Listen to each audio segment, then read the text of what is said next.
So let's get started. When we were going through the two previous lessons, you were probably wondering how we could account for common stock and preferred stock being on the same balance sheet. In some lessons that we did in the first course, where we calculated the book value of a company, we were always doing that whenever there was just common stock for that company. But whenever you have preferred stock and common stock, if you remember, the preferred shareholders actually own some equity in the company. And so when a company has preferred stock and common stock, we have to account for that whenever we're figuring out the book value if we're going to buy common shares versus preferred shares. So that's something that you really got to know if you're going to be buying common stock. And so that's what this lesson is going to teach you to do, is to account for that difference between those two whenever a company has preferred and common stock issued. So in order to demonstrate this, let's go ahead and continue working with the company that we used in the last lesson, which was the stock ticker SPG. So if we go here to MSN Money and we type in SPG, we're going to go ahead and pull up. This is the common shares for Simon Property Group. If you remember, before we were looking at the preferred stock for the Simon Property Group. So we came to the common stock and we're going to look at the common stock ticker. Okay, and the first thing that I'm going to do is I'm going to go look at the balance sheet, because that's where we're going to be able to decipher the common versus the preferred shares. So what we're going to do is we're going to go ahead and go to the balance sheet right here. Okay, and when we click on the balance sheet, it brings this up, and we're looking at the interim balance sheet for the first quarter of 2012 for the Simon Property Group. Okay, so as we come down, we can see that the balance sheet is broken down into the assets, and then it's also broken down into the liabilities right here.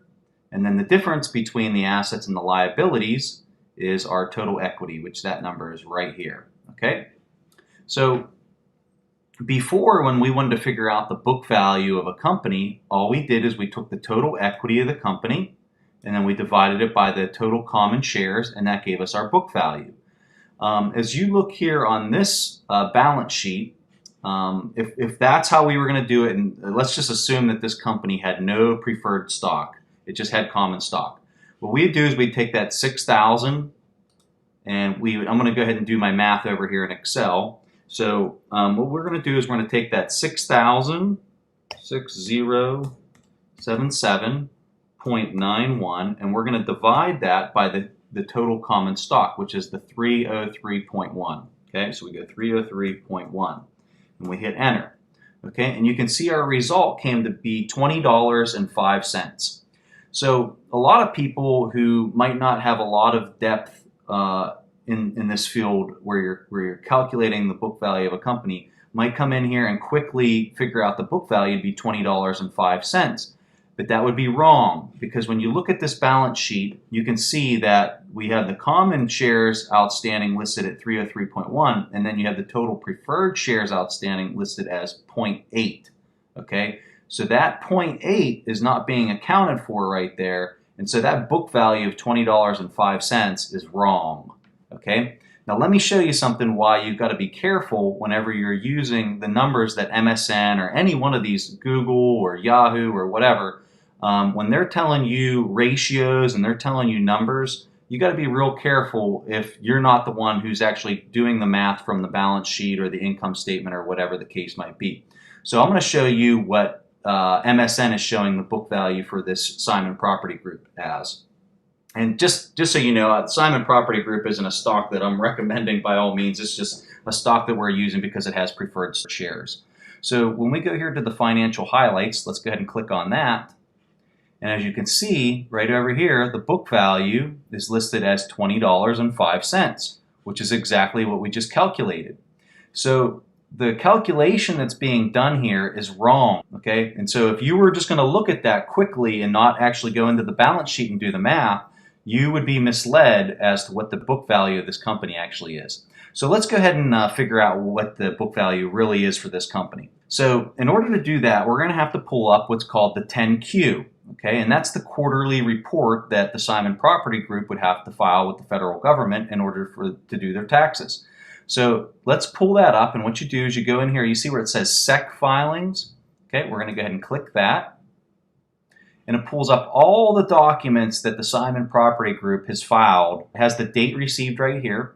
Okay, and what we're looking for is the 10Q, because that's the quarterly report where they're going to, that balance sheet that we looked at earlier, that's where all those numbers are actually coming from, this document that we're going to be pulling up. This would be the raw information, and that's the interpolated information that MSN has pulled from the report to make it easy for you to view.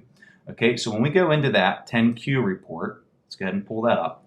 You can see that it's the formal report that they had to file on whatever day, and all this information. If you're investing in individual shares and you're investing a lot of money in individual shares, you're going to want to become very familiar with the 10Q report, because you're going to want to go in here and read all the fine print, which is where you get the best information, is in the fine print. And you're going to want to pick apart all this data that they're giving you and all the information that they're giving you. Okay, so you can see the very first thing that they have on this report, you can see that they have their balance sheet is the very first thing we got here. So you got the assets listed, you got their total assets right there, their liabilities, and then they have the equity listed. Okay, now when we dig into the equity here, this is where we're going to see what they're valuing their preferred stock at. And you can see right here, and these numbers are in thousands, okay, so that's 44.9 million. Okay, that's what the preferred stock is listed at. Okay, and we had to come into this report to find that. Okay, in order to show you the difference between the SEC filing report and also in the balance sheet that we were looking at earlier, I have both of them pulled up side by side, so you can see the SEC filing on the right and then the information that MSN had pulled onto the balance sheet on the left. Okay, so whenever we have this information side by side, we can see that the total equity listed right here is this $6 billion. Okay, and now that $6 billion is the same $6 billion that we see over here listed right there for the total stockholders' equity. So that's where those two numbers marry up. Okay, so let me show you where the preferred stock is listed at. Now the par value for the preferred stock is listed right here, that 44,965. Now, when we look over on the balance sheet for the MSN version, you can see it's this 44.97. Okay, so if we want to know how much of the common shareholders' equity is right here, we have to subtract that 44.97 out of that figure. Okay, so that's this number right here. They show you exactly that preferred stock we were looking at in the previous lesson, how they had 1 million shares initially offered. This is what they're down to right now, and then the liquidation value, and this is what they're currently listing it at. Okay, so that's the number we have to use in order to subtract that from our equity. So let's go ahead and go back to our calculator here. Okay, and we're going to go ahead and subtract that equity out. So the total equity is 6077.91. Okay, and I got to put an equal sign in front there in order for it to do the math. Okay, so we got that number in, and then we're going to subtract the 44.97 because that's the preferred stock's value. Okay, and when we do that, we get 6,032,000,000 for the total equity. Okay, so once we have that number, all we're going to do is then divide it by the total common shares. So we got the 6 billion. We're going to divide that. I'm going to hit equals. Hit this number divided by our 303.1. Okay, and when we hit enter, that gives us $19.90. Okay, so that's the bottom line figure. That number right there is the number that we're looking at for the book value on the common shares of this company. So that's what you really got to pay attention to. If you were going to be assessing the equity growth of this business for the last 10 years to see how much that equity's grown, which you know from doing the intrinsic value calculation, that's really important to know. You would have to go back and do this for each year to make sure that you're measuring that equity growth properly. Some people might not want to do that, and they might want to avoid buying common shares of a company that also has preferred stock out on it just for that reason alone, because you might not want to do the math. But that's something that you have to consider, because even though that's about a 15-cent difference, over time that could really have a lasting impact on what you're actually estimating that equity growing at. So I find this really important to do. I think it's really important to understand how all this works, more so than maybe adjusting the value for 5 cents. But understanding the fundamentals and how all this stuff works is what's really important. And so hopefully I've given you some tools here to use and some more information on the balance sheet and how it all fits together. And that's how you can look at the common shares and the preferred shares together and still understand how much of that is yours depending on which type of asset you own. So in this lesson, we covered how to account for preferred stock on a balance sheet, and we also showed you what the 10Q report was. And I hope that you guys learned some important information there, and I'll see you guys in the next lesson.